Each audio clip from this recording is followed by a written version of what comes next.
우리 함께한 우리 모든 성도님들 위해 또 하나님께서 풍성한 은혜 베푸실 줄 믿습니다.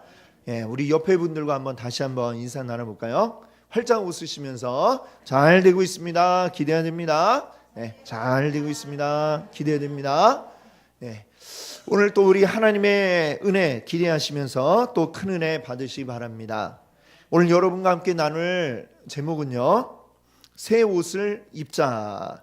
새 옷을 입자라는 제목으로 함께 이야기를 나누고자 합니다. 우리말 표현에 뭔가 이전과 다르게 새롭게 확 바뀌었을 때, 그럴 때 이제 우리가 자주 쓰는 표현이 있습니다. 새 옷을 입었다라고 이렇게 이야기를 하죠. 뉴스 기사 같은 데도 보면 이제 제목에 이런 제목들이 있어요. 국립극장 해오름 44년 만에 새 옷을 입다. 뭐 이런 제목이 딱 있어요. 그럼 우리 머리에 어떻게 생각이 듭니까? 이 해오름 극장이 옛날과 다르게 완전히 싹 바뀌었나 보다. 우리는 이렇게 그런 생각을 하게 됩니다.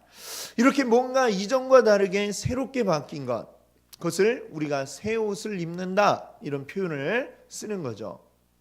근데 정말 여러분들 어때요? 새 옷을 한번 탁 사면은 기분이 어떻습니까? 기분이 좋죠. 새 옷을 탁 입어보는 것만으로도 얼마나 기분이 좋은지 모릅니다. 단지 입고 있는 옷만 하나 바뀌었을 뿐인데도 우리 생각에는 어떤 마음이 드냐면 내가 아예 확 바뀐 것 같은 이런 마음이 들게 됩니다. 그래서 우리 동요 가운데 새신이라고 하는 동요가 있어요. 새신. 신발도 이제 옷의 일종이라고 우리가 생각한다면 그 노래의 가사가 어떻습니까? 새 신을 신고 뛰어보자 팔짝. 그 다음에 머리가 어디까지 닿는다고 그래요?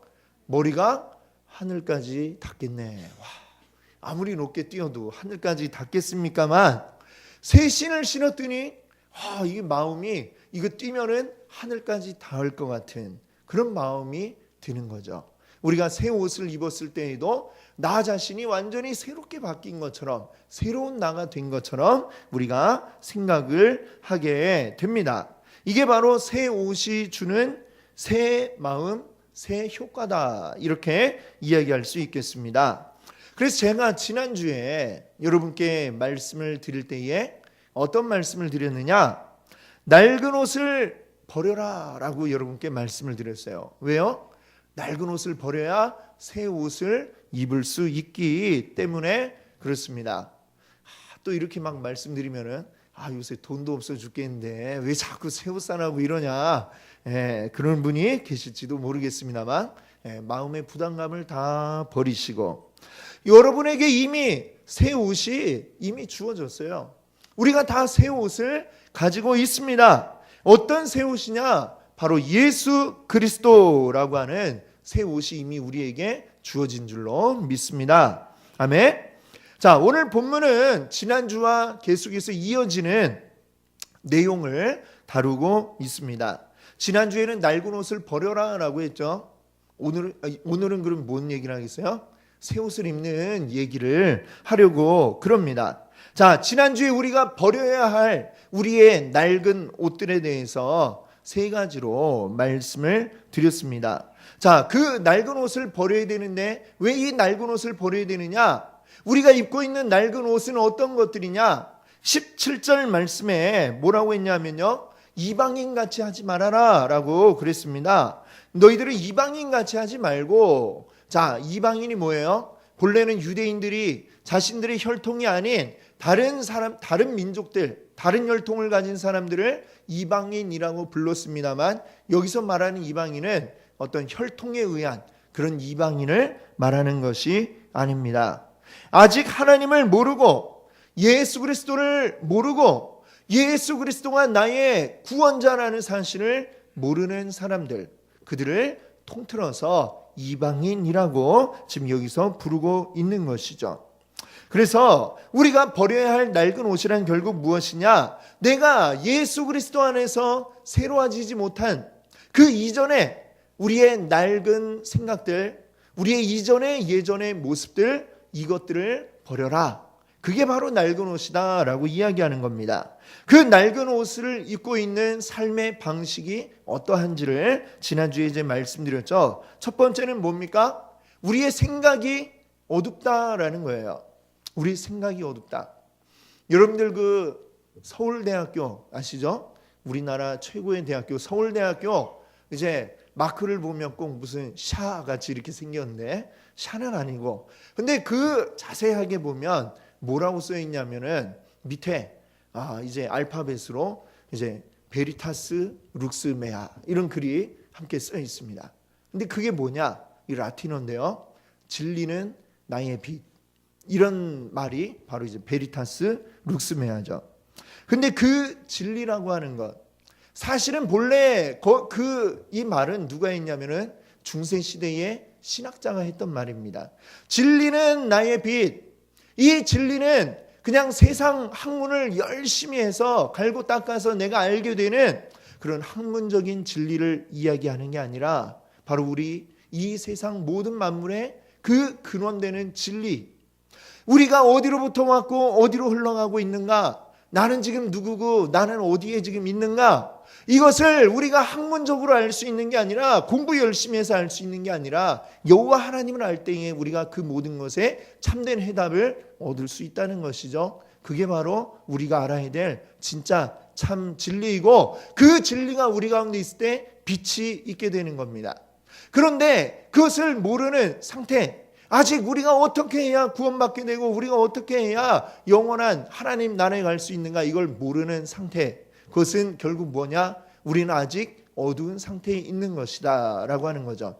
낡은 옷을 입은 상태에서는 우리에게 빛이 없다라고 하는 것입니다. 자, 또 한 가지는 뭘까요? 우리의 마음이 굳어진다라고 그랬습니다. 낡은 옷을 입고 있으면 우리의 마음이 굳어져요. 우리 손에도 뭔가를 많이 이제 하고 나면 어떻게 돼요? 손에 굳은 살이 배깁니다. 굳은 살이 배긴 곳은 이렇게 손톱으로 찔러 보아도 어때요? 느낌이 없고 아무런 감각이 없어지죠. 우리 마음에 굳은 살이 배기게 되면 어떻게 돼요? 전혀 아무런 느낌이 없고 감각이 없어지죠. 뭐에 대한? 죄에 대한 감각이 없어지게 되는 것입니다.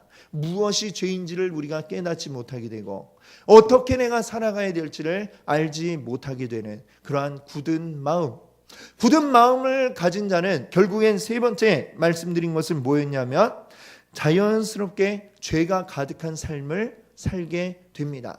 죄에 대한 감각이 없으니까요. 그러니까 죄를 막 지어도 아무런 거리낌이 없게 살아가게 되는 것이죠. 그게 바로 우리의 어떠한 삶이에요? 낡은 옷을 여전히 입고 있는 그런 우리의 삶의 모습이다. 바로 이것들을 버려라 라고 지난주에 말씀을 드렸습니다. 자, 이런 낡은 옷을 오늘 본문 22절은 뭐라고 표현했냐면요, 옛사람이라고 표현을 했습니다. 22절을 우리 한번 같이 읽어볼까요? 너희는 유혹의 욕심을 따라 썩어져가는 구습을 따르는 옛사람을 벗어버리고. 아멘. 자, 낡은 옷을 입고 낡은 옷에 매여 있는 이 옛사람을 벗어버려라 라고 이렇게 말씀하고 있습니다. 우리 종종 옛날을 그리워하면서 옛날 생각에 빠져 사는 이런 분들을 우리가 보게 됩니다. 내가 옛날에 말이야, 이랬는데 말이야, 이렇게 이야기하는 분들이 종종 있죠. 자, 성경에도 보니까 그런 사람들이 나옵니다. 어떤 사람들이냐? 출애굽한 이스라엘 사람들이 바로 그랬습니다. 애굽에서 그들이 400년 동안 노예 생활을 하다가 마침내 자유를 얻어 그들이 애굽을 빠져나오게 되었습니다. 자, 너무나도 기쁘죠. 근데 이 기쁜 마음이 며칠 만에 금방 사라져버리고 말았어요. 그들에게 하나님이 약속하신 가나안 땅으로 가는 길이 너무나도 멀고 먼 그러한 길이었습니다. 더군다나 그들이 갔던 길은 탄탄대로가 아니라 아주 사람이 지내기 너무나도 척박한 환경의 광야 길로 그들이 가야만 했습니다. 마실 물도 넉넉하지가 않고 먹을 양식도 풍족하지 않은 그러한 생활이 계속해서 이어졌어요. 그뿐만이 아닙니다. 낮에는 햇볕이 쨍쨍 내리쬐서 너무 뜨거워서 어떻게 할 바를 모르겠는데 그 해가 지고 나면 너무나도 추운 그런 날씨가 계속해서 하루에도 이렇게 계속 아침 저녁으로 날씨가 바뀌는 경험을 해야 했습니다. 그런 삶이 계속해서 이어지니까 도대체 가나안은 어디고 우린 지금 여기서 뭐 하고 있는 거야? 불만이 생겨나기 시작했죠. 힘들어 죽겠다 그거죠. 자, 현재의 불만이 생기니까 과거에 대한 향수가 떠오르게 됩니다. 그래서 그들이 뭐라고 얘기했느냐? 민수기 11장 5절에 보니까 이렇게 얘기를 했어요. 우리가 애굽에 있을 때에는 값없이 생선과 오이와 참외와 부추와 파와 마늘들을 먹은 것이 생각나거늘. 먹을 게 풍족하지 않다 보니까 별 생각이 다 나는 거예요. 애굽에서 먹었던 뭘 먹었대요? 생선도 먹고 그때 우리는 또 오이도 먹었고 참외도 먹었고 부추, 파, 마늘 이런 거 우리 값없이 먹었었잖아. 근데 이거 뭐야? 지금 우리는 맨날 뭔지도 모를 거 아침에 일어나면 나오는 그 맛나 이거 갖고 먹어봐도 맨날 그 맛이고 야 이제 물린다. 도대체 파, 마늘, 부추 이런 거 우리 언제 먹을 수 있는 거야? 불만을 막 쏟아놓기 시작을 했습니다. 자, 이 사람들 말이 틀린 건 아닐 거예요. 그들이 애굽에 있을 때 분명히 값없이 애굽 사람들이 던져주면 파, 마늘, 부추, 오이, 생선 분명히 먹었을 겁니다. 근데 파, 마늘, 부추, 오이 이런 것들만 값이 없는 게 아니라 그들이 그곳에서 피나게 채찍마장하면서 노동을 했던 그것도 역시 값이 없었던 것을 이들이 지금 잠깐 잊고 있는 것 같습니다. 그렇지 않습니까? 그들이 거기에서 그걸 얻어먹은 이유는 뭐예요? 아무 값없이 채찍마장하면서 인간다운 대접도 받지 못하면서 비참하게 그곳에서 그 피라미드를 짓는데 동원되고 성 짓는데 동원이 되어서 아주 죽을 똥살똥 고생해가지고 겨우 그러고 나서 애굽 사람들이 던져주는 파, 마늘, 부추, 오이 이런 거 먹어놓고 우리 그때는 그런 거 먹었는데 그때가 좋았어 이러고 있는 거 뭔가 이상하지 않습니까? 이게 정상적인 생각이라고 우리가 할 수 있겠습니까? 아니죠. 왜 그때 그 고생하던 노예 생활하던 그 고통은 잊어버리고 그 노예 생활하면서 겨우 얻어먹던 그 음식 종아리 몇 개 가지고 그때가 좋았다고 생각하는 이 이스라엘 사람들 뭔가 굉장히 잘못되어 있는 것입니다. 지금 이들은 새 옷을 입은 거예요. 자유를 얻었습니다. 근데 자유를 누리지 못하고 오히려 옛날에 입고 있던 낡은 옷을 그리워하고 있는 거죠. 지금 아니 그 옷을 다시 꺼내 입은 거예요. 그때가 좋았잖아 하면서 억지로 옛날 옷을 지금 꺼내 입고 있는 것이 바로 이 이스라엘 사람들의 모습이었다라고 하는 것입니다. 이게 바로 뭡니까? 유혹의 욕심을 따라 썩어져가는 옛날 습관을 따르는 옛 사람. 그게 바로 이들의 모습입니다. 낡고 다 떨어진 데다가 촌스럽기까지 한 그 옷을 버리지 않고 계속해서 그 옷을 끄집어서 입고 이때가 좋았는데 이렇게 하니까 어떻게 돼요? 노예 생활하던 때를 그리워하고 있는 말도 안 되는 일을 이들이 하고 있는 것입니다. 자, 여러분 고등학교를 졸업하고 대학에 입학을 했어요. 아빠가 그 축하 선물로 예쁜 옷을 사줬어요.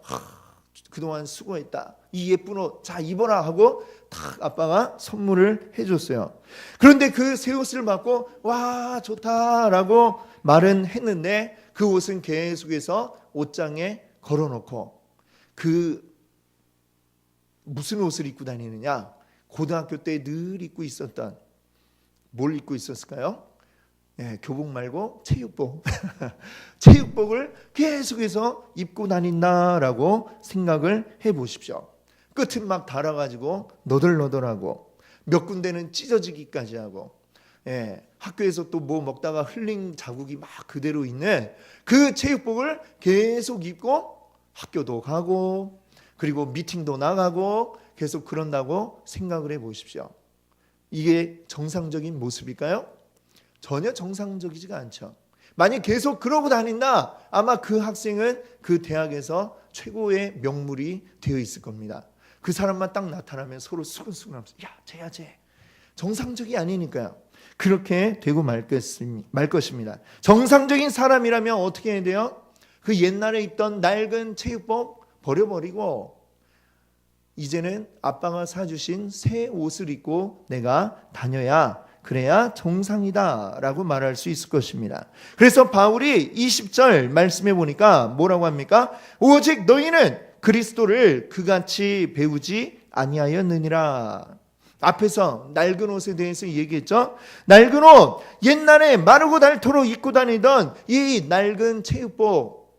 그러나 이제 너희는 더 이상 그것에 연연해하지 말아라 이야기하고 있는 것입니다. 우리는 새 옷을 선물 받아서 새 옷, 예수 그리스도라는 새 옷을 우리는 선물 받았다는 것입니다.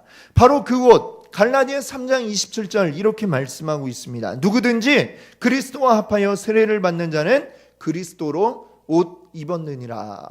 우리가 예수 그리스도를 알고 그래서 예수님을 나의 구주로 고백합니다. 세례받게 되면 그것이 곧 뭐냐? 나는 새 옷을 입은 사람이라는 겁니다. 예수 그리스도라는 새 옷을 입은 사람입니다 라고 갈라디아서에서 말씀하고 있습니다.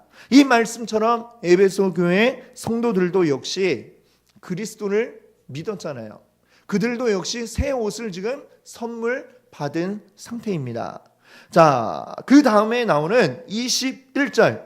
이 21절 말씀을 제가 좀 다른 번역으로 읽어드릴게요.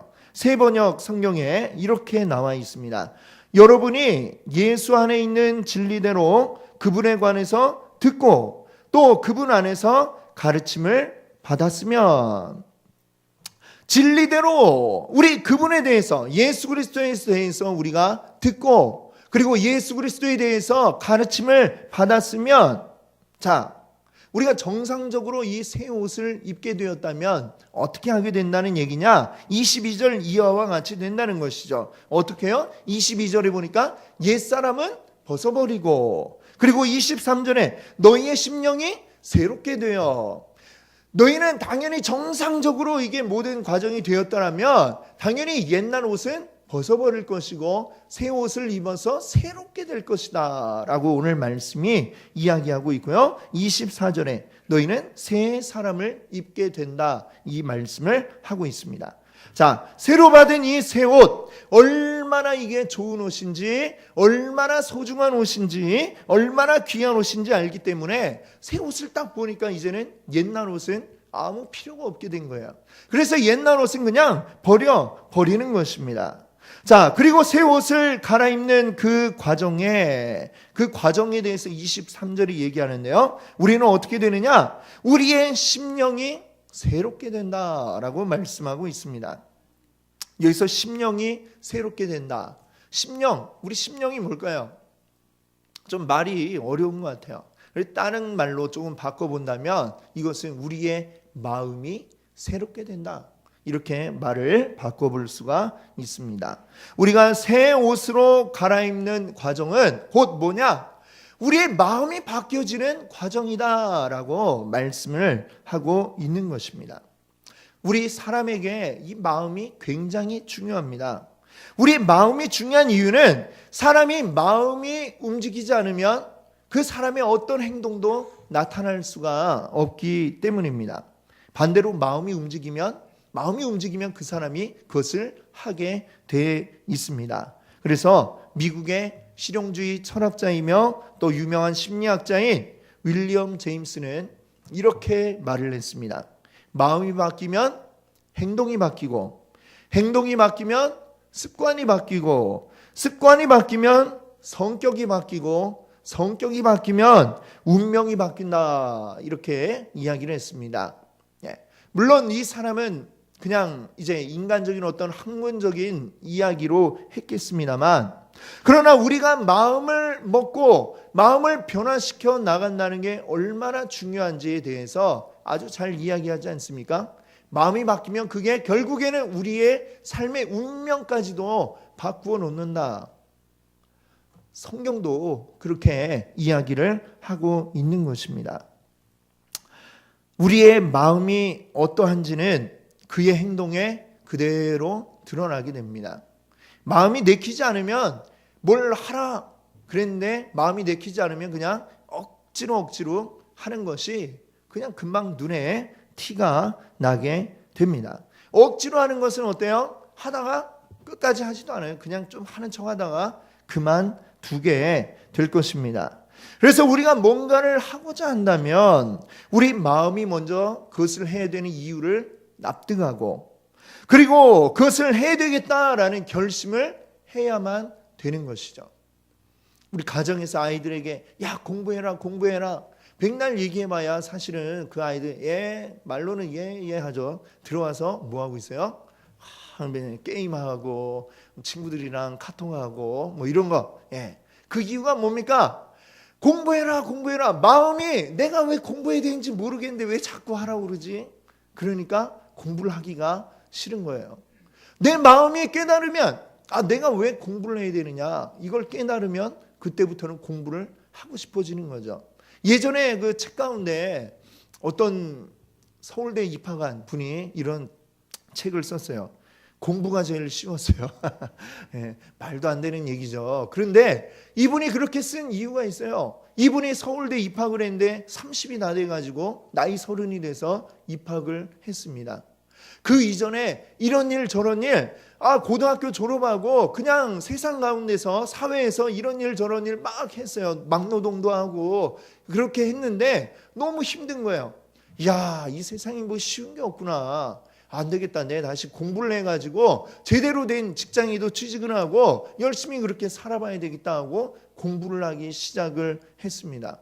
자기가 스스로 깨달아서 공부를 하기 시작을 하니까 그러니까 결론이 어떻게 돼요? 공부가 제일 쉽더라 이렇게 나오는 거죠. 공부가 하기 싫을 때 공부를 왜 해야 되는지 모를 때 내 마음이 움직이지 않으면 세상에서 제일 어려운 게 공부지만 내가 이걸 꼭 해야 되겠다라는 내 마음이 변화가 되면 공부가 제일 쉬운 것이 되는 것입니다. 자, 출애굽한 애굽 사람들을 보십시오. 노예 생활하던 때 그때를 잊지 못하고 그때를 그리워합니다. 지금 광야에 나와 있지만 그들이 자유를 찾아 가나안을 향해 가고 있지만 내가 지금 왜 가나안을 가고 있는가? 이게 마음에 납득이 되질 않으니까 그들에게 뭐가 그리워지는 거예요? 옛날이 그리워지는 거예요. 그 채찍 맞던 때가 그리웠어. 그때가 그래도 우리는 부추도 먹고 오이도 먹고 마늘도 먹었잖아 하면서 그때를 그리워하는 거죠.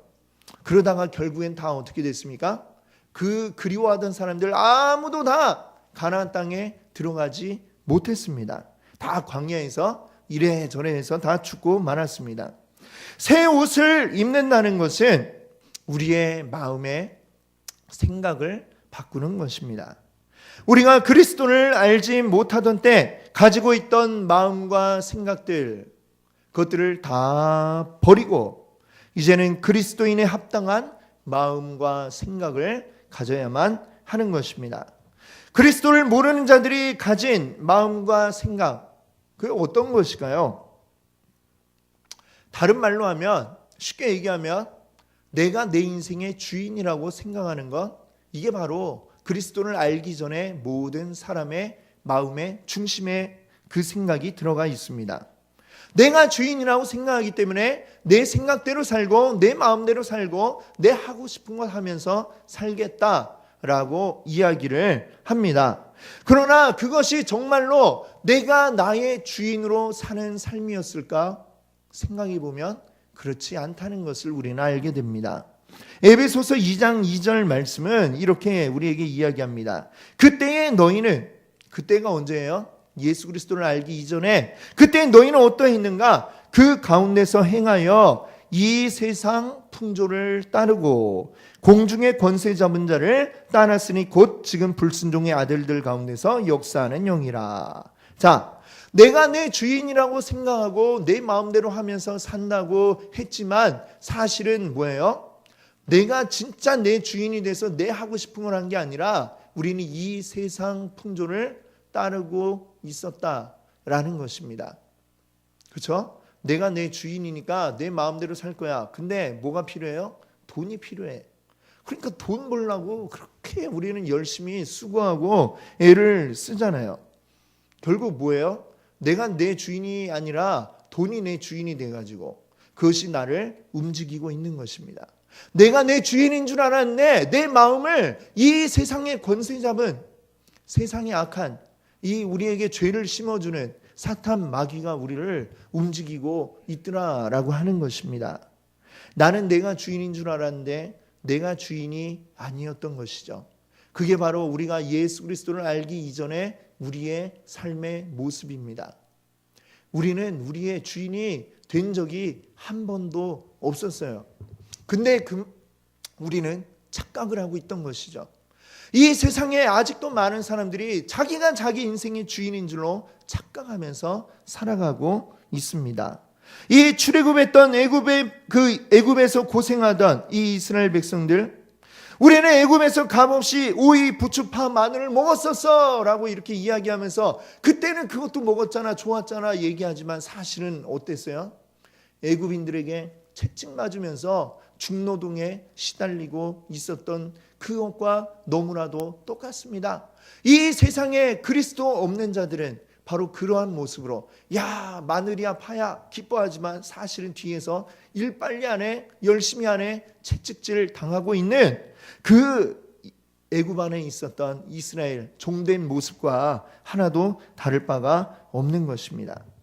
내가 내 인생의 주인공인 것처럼 내 마음대로 할 수 있는 것처럼 우리가 마음대로 할 때에 그것이 우리에게 자유를 가져다 주는 게 아니라 오히려 우리는 다른 무언가에 더 깊게 얽매이게 되고 다른 것에 우리는 억눌리는 이러한 삶을 살아왔다는 것이죠. 그것을 가장 극명하게 보여주는 게 오늘날 돈입니다. 돈. 우리가 돈이 있으면 뭐든지 다 할 수 있다라고 생각을 하죠. 돈이 있으면 다 누릴 수 있다라고 생각을 합니다.